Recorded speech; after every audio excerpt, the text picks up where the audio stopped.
that you can do at home to make using your otoscope really easy. The first is that when you get it in the mail, test it out before your kid is ever sick. It's so much easier when they're not in pain, their ears aren't hurting, to really figure out how to use the otoscope. My other recommendation is to also test it, maybe even first, on yourself.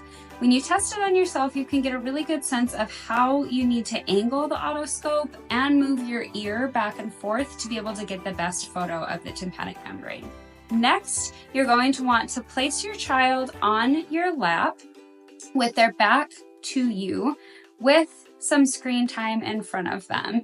Our pediatricians have told me this is a good time for screen time. It helps distract your child and allows you really to get a good image of the eardrum. Once your child is seated and comfortable on your lap, you'll want to put the otoscope into their ear canal, holding it almost like a pencil, and angle around until you can get a good view of the eardrum. Pulling their earlobe out, back and down can help.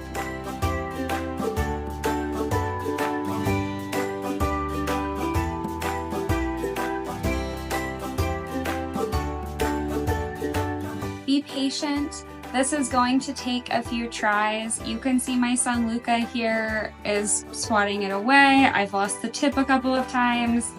It's okay. This is still easier for me than going into the urgent care, and it's okay if it's going to take me a few tries to get a really good image.